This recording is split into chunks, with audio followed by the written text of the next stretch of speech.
Bonjour, bienvenue dans cette nouvelle vidéo et merci Nathalie qui m'a inspiré une discussion au sujet de 1 Samuel 30. Et 1 Samuel 30, eh bien, c'est David.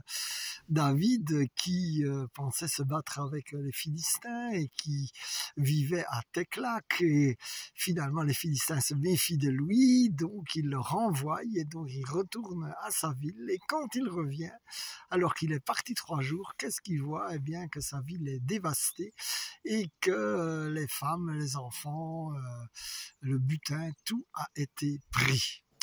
Et alors parfois je me dis que c'est ce qui nous arrive dans la vie, que lorsque nous nous écartons et donc eh bien l'ennemi en profite, il y a un petit moment libre et clac, les 2-3 jours libres et clac, la ville est attaquée.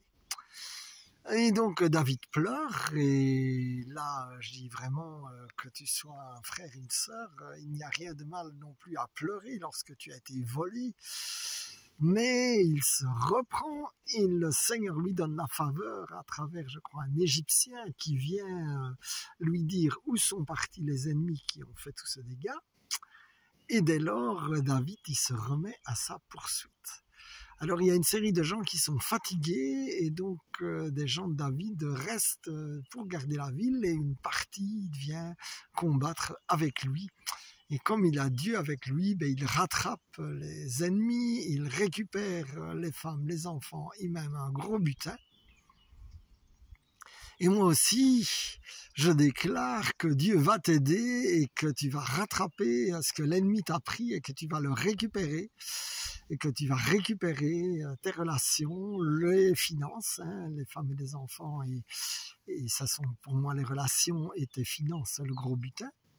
Et puis ce qui est assez magnifique d'ailleurs, qui montre que David a tout à fait compris qu'il a eu la faveur de Dieu et que la faveur de Dieu est plus importante que le nombre de combattants, c'est que le butin, eh bien, il va le partager avec tous, c'est-à-dire aussi bien avec ceux qui ont combattu qu'avec ceux qui sont restés dans la ville. Et donc là, je pense qu'il veut vraiment montrer que c'est de Dieu et que donc il partage à tout le monde. Alors mon frère, ma soeur, peut-être que l'ennemi t'a volé des choses lorsque tu as relâché, parce que l'ennemi profite dès que tu relâches, là, clac, il arrive. Et donc peut-être que tu as relâché, mais malgré cela que l'ennemi t'a volé, Dieu est encore avec toi, il t'envoie des gens pour t'aider, comme il a envoyé l'Égyptien. Et ensuite, tu vas te battre un minimum, mais Dieu sera avec toi et tu vas très bien te rendre compte que même si tu as été à la bataille, celui qui t'a donné la victoire, c'est Dieu.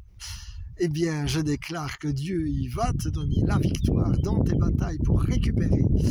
Et donc, je suis l'homme qui dit aujourd'hui, pour ta vie, récupération, restauration, et j'appelle récupération, restauration pour ta vie, de tout ce que l'ennemi a volé. In Jesus' name, Amen, Amen, Amen, sois béni.